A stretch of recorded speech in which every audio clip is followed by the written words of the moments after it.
really salute the work, again, that Rwandapreneur is doing in bringing a wider community to the Rwanda-Canada conversation and highlighting trade and investment opportunities and real concrete ways, tangible ways to engage in that. There was a roundtable ahead of the broader session, which I thought was quite insightful, talking about the urgency to act. We recognize that coming together and gathering at events like this is important.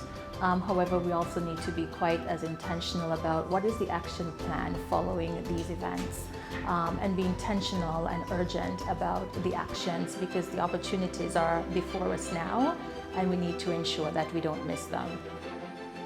The event definitely lived up to expectations, and I had a great time discussing with the panelists and with the attendees. Yeah, like I'm here today to support the Rwandapreneur team, and this event, the Africa Diaspora Trade and Investment Forum, is important to the work that we do, because my two organizations, African Impact Initiative and BFN, we support the entrepreneurship and innovation ecosystem by investing in African entrepreneurs and Black entrepreneurs in diaspora. I think the highlight of the event was definitely the people, the energy coming from Imanzi and the team here at Rwandapreneur. I feel like I've been to a lot of African coalitions, but this one was like, for example, I don't know if I'm not aware of it, but we don't have one just for Sudan, just of yet. So I really like that.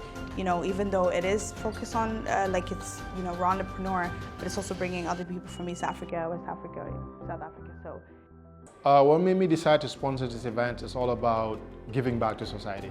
The sponsorship, it's a tag, right? But the whole process to me was that important, to see how young African entrepreneurs are impacting into this scale. Having this, it's an honor to me. I'm being honored to be part of this, because I can share a story and push the next generation to do better.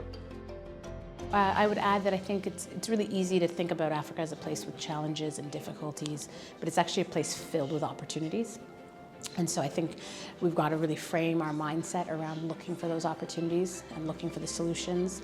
And I think the future is bright for Africa.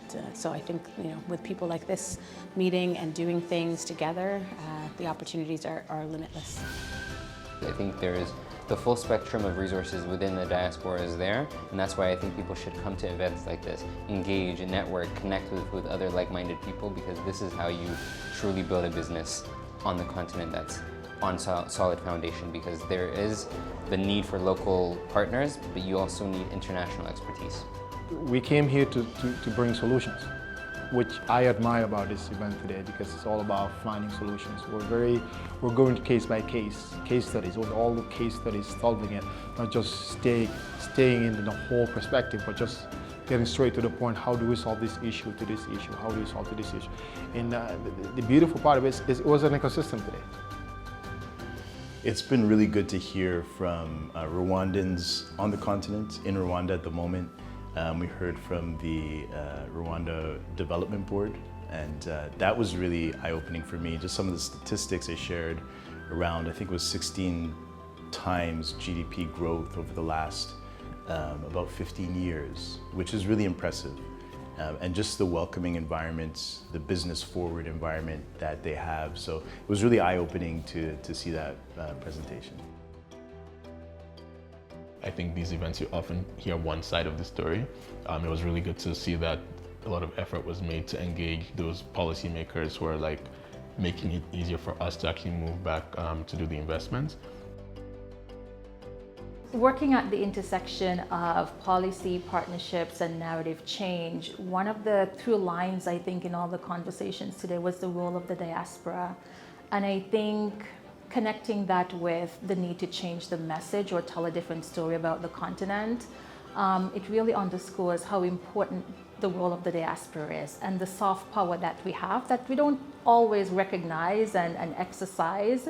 And we have this unique opportunity to be storytellers or narrative shifters, because we live at the intersection of perception and reality, and I think we need to leverage that. Understand that you need to pick the right market to invest in, which means it might not necessarily be your home market, but I think it's based off of the skills, the understanding, the expertise that you have, in choosing countries such as Rwanda based off of the merits, the tax breaks, the opportunities, the market opportunity. I think that's one. And then the second is pick a sector that you are confident with, that has strong fundamentals, and that you can excel and compete in. Africa is ready. Africa has always been ready, right? But now is the time for us to ensure that we own our own story. We share our own narratives. We tell the story of Africa. It's not a single story. It's a collective, and it must be done collectively by the African diaspora.